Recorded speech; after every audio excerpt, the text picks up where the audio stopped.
Era uma tarde como qualquer outra no pequeno vilarejo de São Vicente. As casas de adobe, os campos de trigo balançando ao ritmo do vento e o eco dos sinos da igreja marcavam o ritmo cotidiano de uma comunidade onde todos se conheciam. No coração desse cenário vivia Martim, um homem jovem e trabalhador, casado há 4 anos com Helena, a mulher que tinha sido sua companheira desde a adolescência. Juntos, haviam construído um lar cheio de rotinas, mas também de silêncios que, com o tempo, se tornaram mais profundos. Helena era filha única e, desde a morte de seu pai, sua mãe, Rosa, havia se tornado uma presença constante em suas vidas. Rosa, com pouco mais de 50 anos, ainda mantinha uma beleza discreta, mas inegável. Seu caráter forte e uma elegância natural a faziam se destacar em qualquer lugar, apesar de sua aparente simplicidade. Rosa passava longas tardes na casa do casal, ajudando sua filha com as tarefas do lar e cuidando de seu neto de 3 anos, o pequeno Diego. Martim, no início, agradecia a presença de Rosa. Era uma mulher que sabia ouvir e possuía uma inteligência afiada que ele, em silêncio, admirava. Mas o que começou como uma relação cordial e respeitosa, pouco a pouco se transformou em algo mais complexo. Os olhares se tornaram mais longos, as conversas mais íntimas e as barreiras invisíveis que deveriam existir entre eles começaram a se desmoronar. Tudo mudou em um dia em que Martim se ofereceu para levar Rosa à cidade para buscar alguns documentos. Durante o trajeto, entre risadas e confidências, um leve toque de mãos desencadeou uma corrente de eletricidade que ambos fingiram ignorar. Foi o momento em que a linha entre o certo e o proibido começou a se desfazer. Rosa, embora consciente do perigo de alimentar aquele vínculo, surpreendia-se ansiosa pelos momentos a sós com Martim. Por sua vez, Martim debatia-se entre o desejo crescente por sua sogra e a culpa que o consumia toda vez que olhava para Helena, alheia a tudo.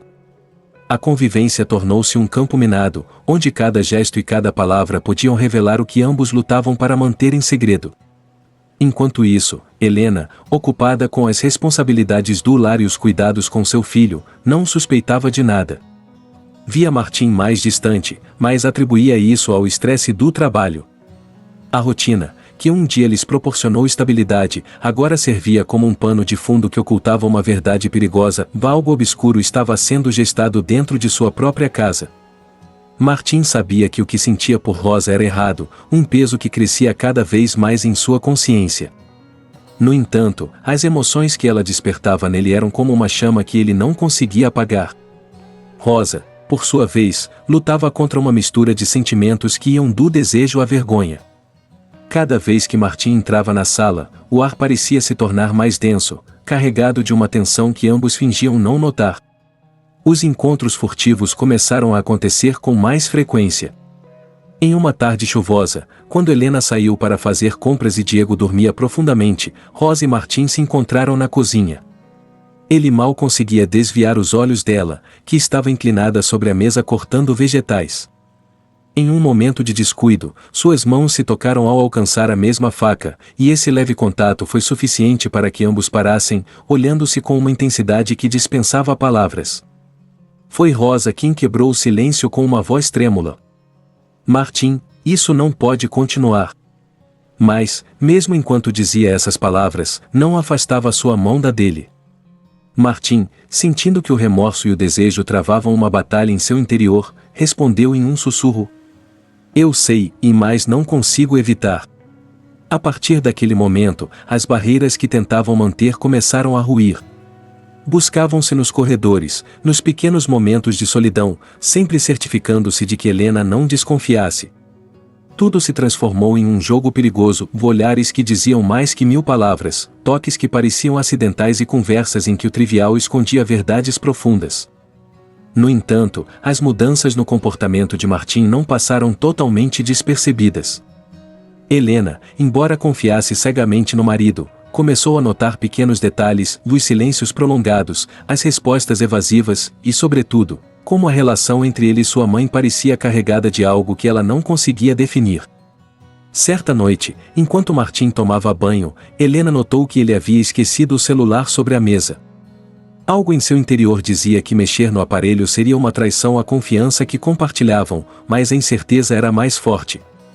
Com as mãos trêmulas, desbloqueou o celular e encontrou algo que não esperava, uma mensagem de Rosa. Embora o texto não dissesse nada incriminador, tratava-se apenas de um plano para o dia seguinte. A forma como estava escrito, o tom caloroso e o horário em que foi enviado fizeram com que uma semente de dúvida germinasse em sua mente. Por sua vez, Rosa começou a se sentir consumida pela culpa. Havia noites em que chorava em silêncio, lembrando-se do rosto de sua filha e se perguntando em que momento havia permitido que sua moralidade se enfraquecesse tanto. Mas a atração por Martim era algo que a dominava, um sentimento que ela não conseguia apagar, por mais que tentasse. O conflito interno de Martim também aumentava. Embora desejasse Rosa, não podia ignorar o sorriso de Helena quando ela o abraçava ao final do dia ou o olhar de Diego quando corria até ele gritando ao papai. Sentia-se preso entre dois mundos, um onde era o esposo e pai ideal, e outro onde o desejo o arrastava para um abismo do qual não sabia se conseguiria sair. A tensão começou a afetar tudo. Martim se mostrava mais irritadiço em casa, Rosa evitava Helena com desculpas, e Helena, cada vez mais insegura, perguntava-se se as mudanças em seu lar eram fruto de sua imaginação ou se estava prestes a descobrir algo que mudaria suas vidas para sempre. Os dias tornaram-se insuportavelmente longos para Martim e Rosa. Cada encontro era um lembrete do que não podiam ter abertamente, e cada despedida, uma tortura que deixava cicatrizes invisíveis.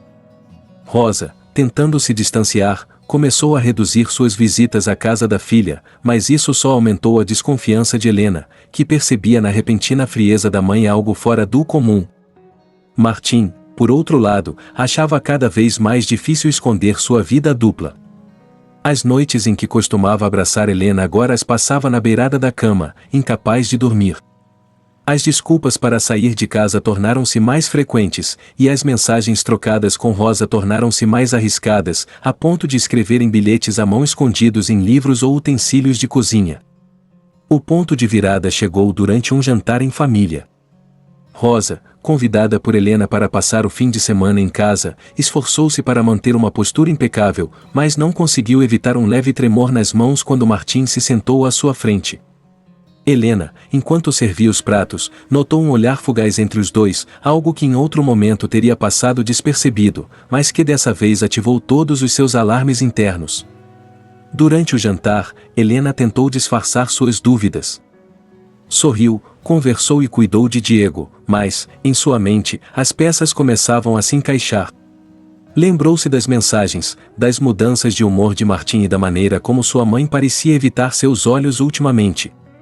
Seu coração batia acelerado, temendo confirmar o que já suspeitava, algo estava acontecendo entre as duas pessoas em quem mais confiava. Mais tarde naquela noite, enquanto Martim e Rosa acreditavam que Helena estava dormindo, ela os ouviu conversando na cozinha. Embora as palavras fossem suaves, quase sussurradas, o tom da conversa era inconfundível. Pela porta entreaberta, Helena observou enquanto Martim tocava a mão de Rosa e sussurrava algo que ela não conseguiu ouvir por completo. Mas o que viu foi suficiente, um gesto que confirmou seus piores temores. Helena retirou-se silenciosamente para seu quarto, contendo as lágrimas enquanto sua mente era inundada de perguntas. Desde quando? Como havia sido tão cega? Mas, acima de tudo, o que deveria fazer agora? A dor da traição a consumia por dentro, mas sabia que confrontá-los imediatamente apenas levaria a uma situação para a qual ainda não estava preparada. Enquanto isso, Rosa e Martim também estavam à beira do abismo. Rosa, com lágrimas nos olhos, implorou a Martim que colocassem um fim em tudo. Isso está destruindo tudo o que eu amo, sussurrou ela, afastando a mão que ele tentava segurar. Não posso continuar vivendo assim. Martim, desesperado, tentou convencê-la. Rosa, você sente o mesmo que eu. Não podemos simplesmente apagar isso, como se nada tivesse acontecido.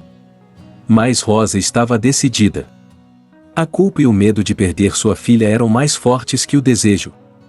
No entanto, o que nenhum dos dois sabia era que o segredo que tanto se esforçavam para esconder estava prestes a vir à tona. No dia seguinte, a tensão explodiu. Helena, em um esforço para confirmar suas suspeitas, vasculhou os pertences de Martim enquanto ele trabalhava. Encontrou um pequeno bilhete escrito à mão, escondido em seu casaco, com a inconfundível caligrafia de sua mãe. As palavras, embora enigmáticas, deixavam claro o vínculo entre os dois e não posso continuar te vendo, mas você estará sempre no meu coração. Rosa.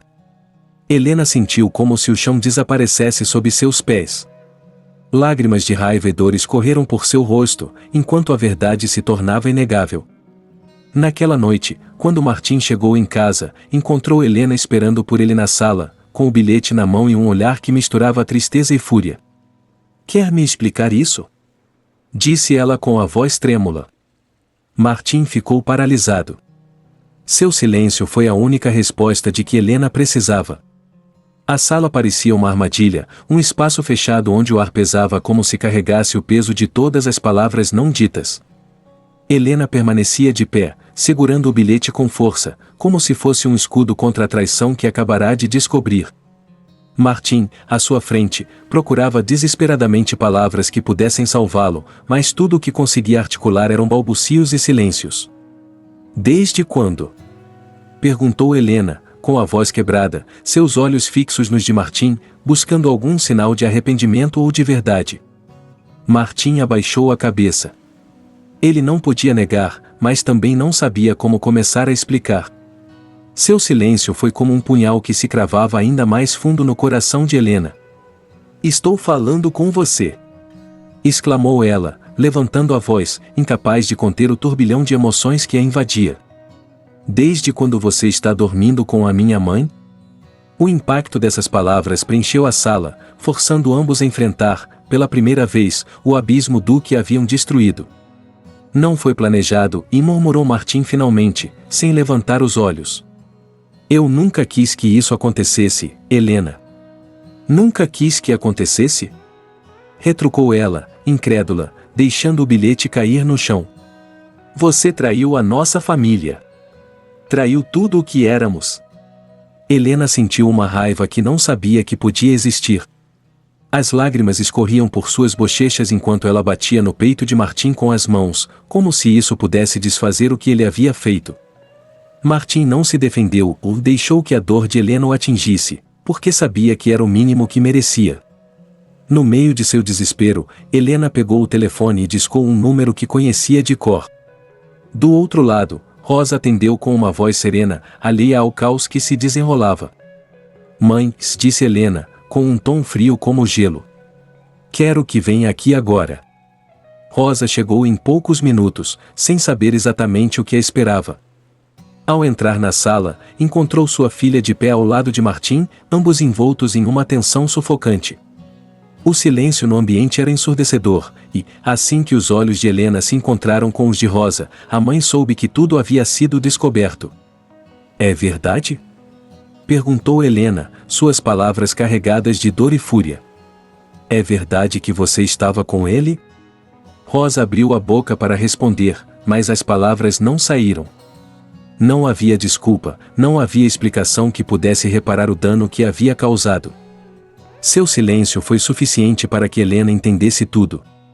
Como pôde? Disse Helena, agora dirigindo suas palavras à mãe. Você é minha mãe. Minha família. Helena, e começou Rosa, com lágrimas nos olhos. Eu nunca quis te machucar. Mas machucou. Gritou Helena, dando um passo em direção a ela. Machucou da pior maneira possível. A confrontação chegou ao ápice quando Helena, incapaz de suportar mais, desabou no sofá, chorando inconsolavelmente. Rosa tentou se aproximar, mas Helena levantou a mão para impedi-la. Não quero você perto de mim e nem de Diego, disse entre soluços, com uma determinação que Rosa nunca havia ouvido antes em sua filha. Por sua vez, Martim tentou se aproximar, mas Helena o encarou com uma fúria que o fez recuar. Quero você fora desta casa, Martim. E você, mãe, também não quero ver mais. O silêncio que seguiu essas palavras foi aterrorizante. Rosa, devastada pela culpa, saiu da casa sem dizer mais nada, deixando para trás sua filha e Martim, cujo mundo também havia desmoronado. Naquela noite, enquanto Martim recolhia algumas de suas coisas para ir embora, Diego, alheio ao que estava acontecendo, aproximou-se dele com um brinquedo na mão. Aonde você vai, papai? Perguntou, com os olhos cheios de inocência. Martim ajoelhou-se e abraçou o filho com força, incapaz de responder. Sua decisão de partir não era apenas por causa do que havia feito, mas porque sabia que, naquele momento, sua presença só pioraria a dor de Helena. Quando a porta finalmente se fechou atrás dele, Helena ficou sozinha na sala, encarando o vazio que agora definia seu lar. A traição das duas pessoas que mais amava havia deixado um vazio impossível de preencher.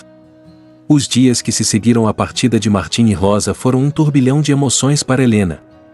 A casa, antes repleta de risos e rotinas familiares, agora era um espaço de silêncio e introspecção. Embora Diego continuasse sendo sua âncora, a ferida da traição permanecia aberta, lembrando-a constantemente de como as pessoas em quem mais confiava haviam destruído seu mundo. Rosa tentou se reaproximar da filha em várias ocasiões. Enviou mensagens, escreveu cartas e deixou flores na porta de Helena, mas ela não estava pronta para ouvir. A imagem que tinha da mãe como um pilar de apoio e proteção havia se desmoronado por completo. Cada palavra ou gesto de Rosa só reacendia a dor de Helena, que precisava de tempo para entender se algum dia poderia perdoá-la. Martim, por sua vez, foi morar temporariamente na casa de um amigo. Sem sua esposa e seu filho, sentia-se perdido, mas também começou a enfrentar pela primeira vez as consequências de suas ações. Passava horas olhando as fotos de sua família no celular, com uma mistura de arrependimento e saudade. Ele sabia que o que tinha feito era imperdoável, mas também entendia que precisava buscar uma forma de ser um pai melhor, mesmo que sua relação com Helena nunca fosse a mesma. Com o tempo, Helena começou a frequentar um grupo de apoio na igreja local. Ali, encontrou conforto nas histórias de outras mulheres que também haviam enfrentado traições. Ouvir como algumas conseguiram reconstruir suas vidas após o sofrimento deu forças para que ela enfrentasse o próprio desafio. Nesse grupo, conheceu Cláudia, uma mulher mais velha que, com sabedoria, lhe disse: "O perdão não é para eles, querida, é para você. Não se trata de esquecer o que fizeram, mas de se libertar do peso que você carrega." Essas palavras tocaram profundamente Helena. Ela não estava pronta para perdoar Rosa ou Martim, mas percebeu que precisava começar a reconstruir a si mesma. Pouco a pouco, começou a se concentrar em Diego, no trabalho e em sua própria recuperação emocional. Rosa, percebendo o dano que havia causado, decidiu se afastar. Mudou-se para uma cidade próxima, dando a Helena o espaço de que precisava, mas sem deixar de enviar cartas ocasionalmente. Nessas mensagens, Rosa expressava seu arrependimento com sinceridade, descrevendo como a culpa a havia transformado e como tudo o que desejava era uma chance de recuperar, ao menos, parte do vínculo perdido com sua filha. Meses depois, Martim pediu para se encontrar com Helena para falar sobre Diego. Eles se encontraram em uma pequena cafeteria. Quando Helena o viu, percebeu que ele estava diferente. Martim havia perdido peso e parecia mais cansado, mas havia algo em sua atitude que chamava sua atenção, uma humildade que ela não havia visto antes. Ele falou com o coração, reconhecendo seus erros sem tentar justificá-los. "Eu sei que não posso te pedir perdão, Helena, porque o que fiz não tem justificativa. Só quero que você saiba que estou aqui pelo Diego e, se algum dia precisar de algo, também estarei aqui por você." Embora ainda estivesse magoada, Helena percebeu que aquelas palavras eram um primeiro passo em direção a algo parecido com a paz. Não tinha intenção de reatar com Martim, mas concordou em manter uma relação cordial por causa de Diego. Eles estabeleceram regras claras para a criação do filho, compreendendo que, mesmo com o casamento terminado, ambos compartilhavam a responsabilidade de criar o menino com amor e estabilidade. Com o passar do tempo, as feridas de Helena começaram a cicatrizar. Ela nunca voltou a ser a mesma pessoa, mas em sua nova versão encontrou uma força que não sabia que tinha. Rosa continuava sendo um tema delicado, e embora Helena ainda não a tivesse perdoado completamente, guardou uma das cartas da mãe como um lembrete de que a redenção também pode ser um processo doloroso. Uma tarde, enquanto brincava com Diego no parque, Helena olhou para o céu. Pela primeira vez em muito tempo, sentiu que podia respirar sem que o peso do passado a oprimisse. A vida seguia em frente, e, embora o caminho tivesse sido difícil, ela estava aprendendo que, mesmo no meio da dor, havia espaço para a esperança.